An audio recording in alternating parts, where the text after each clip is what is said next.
announcements. So, we've come to the end of our series of talks, this series of talks, which has been Attitudes of Enlightenment. We've been exploring the stages of the Sevenfold Puja, but we've been exploring them as attitudes. And we've been really looking at the moods, the attitudes of each of those stages, each of those folds. And we've been explaining that the practice itself, the Sevenfold Puja, creates the conditions for the arising of the enlightened mind, the arising of the bodhicitta. So we start the puja with the verses in order to invite the enlightened mind. And what we've been exploring how this is the enlightened mind, the bodhicitta, is the heart and mind of the bodhisattva. And the bodhisattva literally means awakening being, a being whose energies are dedicated towards enlightenment. But we describe the bodhisattva as the ideal Buddhist because their focus is not just liberation for themselves, but all of their energy is directed towards liberation for all beings. They want to alleviate the suffering of all beings. So the bodhicitta is seen as a really precious state. When that arises, it's almost described as like a force that arises within one, or a really strong, powerful volition that seems to come from outside of oneself. And it's described as the awakening heart or the enlightened mind. And the Sevenfold Puja is creating the conditions internally with these series of 7 devotional moods, 7 different moods, for that, creating the conditions for that to arise within us. And it's said traditionally that the best, even better conditions is with a community of practitioners, that the bodhicitta is more likely to arise within a community of practitioners. So this has been our series for the past probably 2 or 3 months. And we always say at the end of a series that we're going to mark it with a puja, because we don't want it just to be a rational exercise where we're engaging, talking about the Dharma. We need it to penetrate deeper and to connect with our depths. Well, of course, this evening we're going to do a puja. We've been exploring the Sevenfold Puja. We've been talking about it, so it's fitting that we should now have the opportunity to practice a puja together. And it's an opportunity to revisit what we've learned about these stages over the past few weeks, and to put it into practice this evening collectively, to experience it, not just talk about it, to experience it. So that's what we're going to do this evening we're going to engage wholeheartedly with a puja, a ritual together, and experience this movement through these different stages, different emotional stages. So what I'll do is just remind you very briefly what they are, and set us up. We're going to have very brief groups before we do the puja. So I'll just remind us about these moods, a bit about how to engage with it, and then we'll go into some groups, and then we'll come back and perform the puja.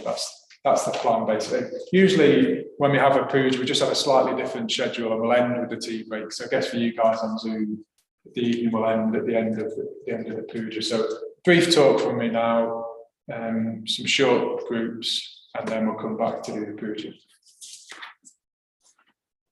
So I just like to kind of summarise what's the key mood, the key attitude, mood in each of these stages. And the puja begins with reverence. It begins with reverence and offering beauty to that which is most highest to us, that which we most revere. So we bring to mind, traditionally, the Buddha, the Dharma, and the Sangha, the Buddhas and Bodhisattvas. It might take another form for you if it's not that, but you bring to mind and try and connect in your heart, connect imaginatively, emotionally with what it is that you revere, why you revere it. And then once you've done that, once you've kind of connected with what your kind of deepest wishes, what your deepest values are, what you most revere, then we bring to mind what's most beautiful to us. And in the puja, we do that in the form of flowers. And it's basically what we want to get emotionally engaged in the puja. We don't want to be just chanting the words mechanically and going through the motions. We want to get our hearts and imaginations fired up and engaged in the practice. So I'd recommend trying to bring your senses into the practice. That really helps. So if you can, try and see the things that are most beautiful to you and imagine them being offered. And when we chant the verses, we chant things like, we describe the refuges as being oceans of excellence. So you might hear different images in the puja that kind of set your imagination off or get your emotions fired up. So if you can, you could use those as hooks to engage your emotions in each stage. So I'll read some of them out. The refuges and the Buddha is described as oceans of excellence. Then we call to mind flowers. So you could think, what's the most beautiful flower? The flower that you find the most beautiful. Imagine that. Try and imagine the colour of it, the scent of it, the texture of it. All the fruits. Well, you can't imagine all the fruits at once, but maybe what is it one fruit that you really like? Your favourite fruit. What does it taste like? Why do you like it? Imagine it. The fragrant plants. What scent of plant is most beautiful to you? Can you even imagine smelling that scent if you bring it to mind? Clear, refreshing waters. Is there a particular river or stream or lake that you really like, or ocean? Mountains, crystal mountains, or it might be the peaks. Tranquil forests, again, it might be woods near you, or big wild places. So imagine those if you can, and try and see them, imagine them, get a sense of them. And then we're imagining offering those to the Buddhas and Bodhisattvas. The cry of wild geese, or it might be other bird song that you find particularly beautiful. And then we say, conjuring these in my mind, imagining them, we offer them to the Buddhas and Bodhisattvas. And then we chant a mantra. We're going to have a mantra from Janet, the Avalokiteshvara mantra. And Avalokiteshvara symbolises he holds a bodhicitta in close to his heart, but he has 1,000 arms, which we use as a symbol for our Sangha, each of us united with the same kind of wish, but with expressing that in different ways in our lives, manifesting that in different ways in our lives. So we have the Avalokiteshvara mantra. We have the salutation section of the puja next. And the attitude there maybe is humility and bowing. It's saluting. We bring to mind what's most important, and we imagine bowing to that. And it's getting our ego out of the way and expressing an attitude of humility, acknowledging that things are greater than us, things are beyond where we are now. And in the puja, that's we imagine as many atoms as there are. So we imagine that you can imagine like 1 million different or billion different versions of yourself bowing to the Buddhas and Bodhisattvas. We pay homage to the shrines, to places where Bodhisattvas have been, to teachers, to anybody whose respect is due. So that's the attitude there, is respect, bowing, humility. And then the next stage, we express resolve, commitment, conviction, a volition, a desire to move, to move towards what we most value, to become, a desire to change, to transform. And so this is the going for refuge section. And it's very powerful. I find this a very powerful section. We say, this very day, today, I go for my refuge to the Buddha, Dharma, and Sangha. And so this is the attitude to connect with here is your own resolve, your own commitment. Maybe bringing to mind commitments that you've made or resolutions that you've made. It's a sense that we really mean it. We want to commit, we want to move, we want to dedicate ourselves to this. Then we mark that by chanting the refuges and precepts. And what we'll do is hand those out if you don't know them prior to the puja. We chant those in Pali and then in English and call and response. And then we move on to the confession of faults section. And the attitude here is integrity, you could say. And remorse. We call to mind our ethical failings, our shortcomings, the things which are obstacles between us and the refugees, us and who we'd like to be. And hopefully there's a kind of, Sangha Gita talked about a free sense of almost positive shame, a burning with remorse and regret. We kind of bring to mind, really call to mind things that you regret having done, and just feel the discomfort of that. It's not who you'd like to be. And the attitude isn't one of feeling really bad and beating ourselves up. We want to be liberated from that. We want to let go of it, release it, put it down, purify it. So there's a sense of purification, the attitude of remorse and integrity. But then we don't want to, the counterpoint to that, the balance to that is the next stage is joy, delight, rejoicing. And we heard that the Bodhisattva, this is the beginning of the heart of the Bodhisattva. It's starting to not only identify with ourselves and our own positive experiences, we're starting to identify with the good done by everybody's success, everybody's growth. We're starting to identify not just with ourselves, but with all beings. And we're starting to celebrate and take delight in the good that they do, the transformation that anybody does. And then just more broadly, we delight in the Dharma, we delight in the bodhicitta, and we take delight in these. So it's a real attitude of joy, delight, happiness, gladness, but it's also starting to identify with other beings. It doesn't matter who's the successes, who's the transformationists. We're just delighted that somebody is making progress in the Dharma life. So it's a beginning of starting to no longer just identify with ourselves, but just to identify with other people. The next stage is entreaty and supplication. And the attitude here is receptivity. The emotion is receptivity. It's acknowledging that we don't know, and it's humility in that as well. We don't know. We're relying on other people to teach us. We're relying on those wiser than us to teach us, and we're expressing a receptivity to learn, to engage wholeheartedly with the Dharma. So be receptive to the teachings, and there's a request for teaching. And that's met by hearing a teaching from an enlightened being. So in this puja, we're going to hear some praises of the Bodhicitta from Shantideva, from his text about the cultivation of the Bodhicitta, the Bodhichaya Avatara. So Mahaprasad is going to read those verses in the puja. So we express receptivity, we ask for a teaching, and we hear a teaching. And if you can, try and be really open to that in the puja, be really receptive to what's being heard. Hopefully the emotional stages before that leave us in a stage of, like, we've kind of cleaned the decks in a way, and we've got a kind of open heart, positive heart, so we can really take in the words of Shantideva.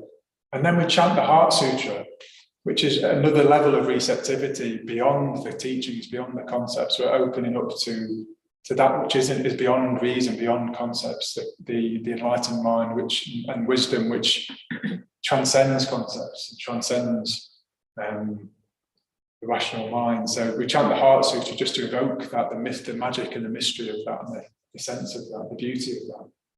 And then the final stage of the puja is the attitude.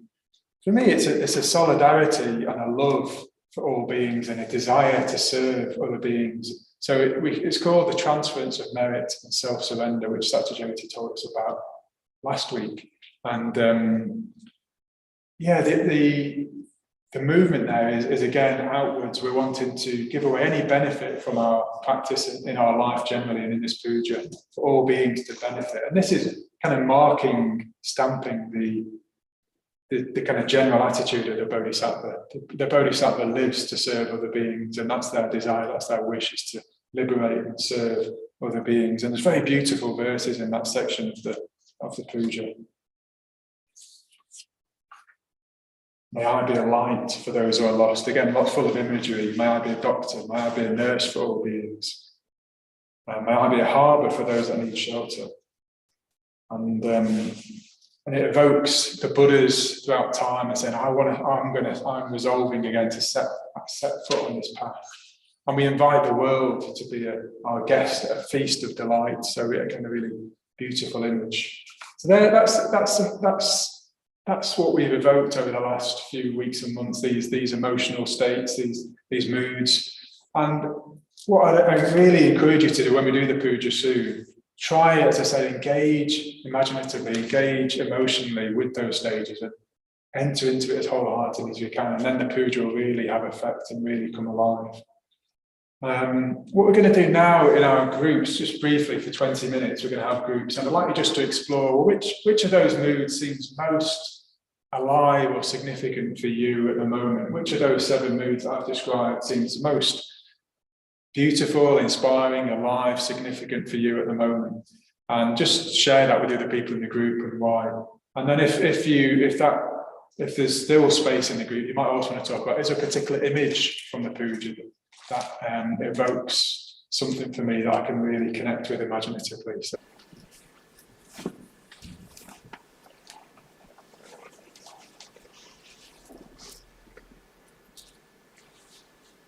So before we do anything else, let's stand together and salute the 3 jewels.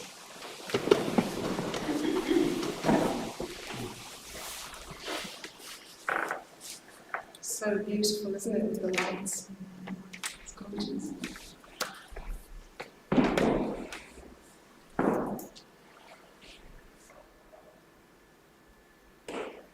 Namo Buddhaya. Namo Buddhaya. Namo Dhammaya. Namo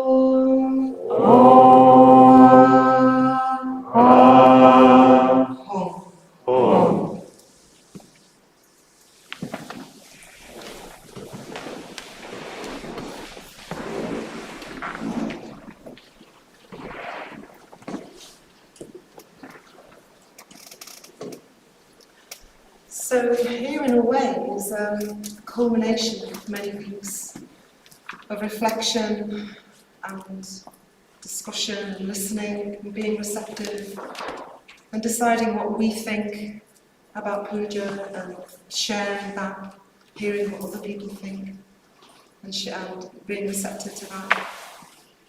And it's important in a way not to put pressure on ourselves now. So we just bring all of that here and we see what happens. Bring as much of ourselves as we can to the puja.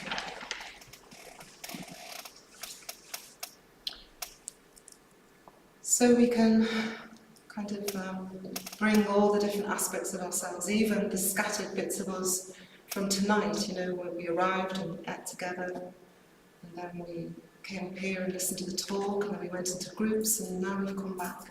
So let's just bring ourselves home to our bodies and to the cushion and the stool that we're sitting on. Bring all of ourselves to the puja. So after the first section, Janet's going to lead us in the Avalokiteshvara mantra. And I'll give you a nod, which you've asked for. Then after the entreaty and supplication section, Mama Prasad is going to read from the Bodhinaga, which is where the puja comes from, the same text. And then after the transference of merit, Bodhinaga is going to lead us in the Padmasambhava mantra. And during those two mantras, especially the first one, please feel free to come up and make offerings. And during the offering, you can really bring whatever it is about the puja that you particularly connect with, or not. You know, that we need to not, you know, whatever is going on for us, we bring that to the offering of the incense and the light, and offer it to the Buddha. And I'd really like to encourage us to cultivate an atmosphere of stillness at the end of the puja, for each other, if not for ourselves, but for each other.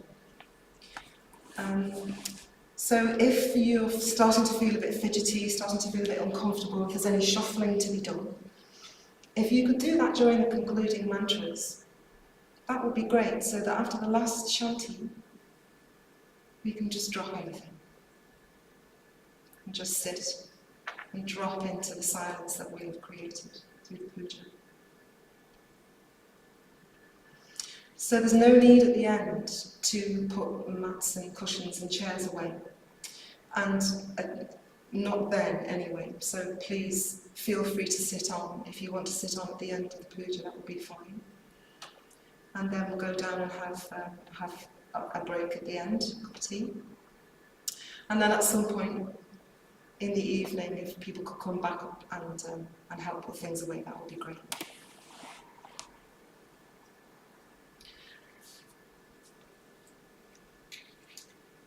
So let's sit and invite the enlightened mind,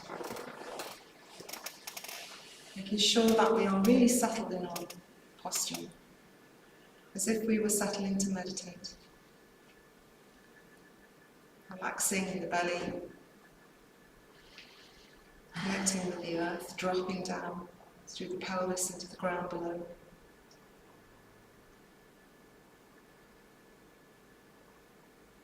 Long spine, rising up,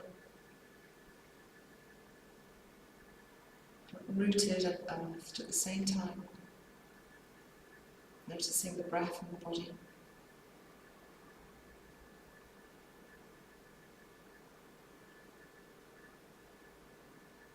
Making a resolve to connect with the puja in whatever way that might be.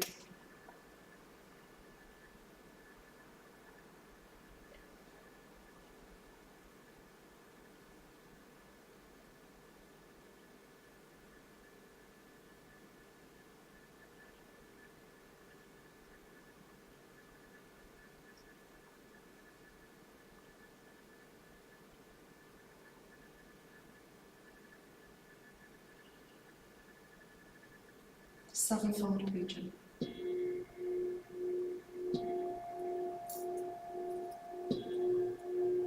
Worship.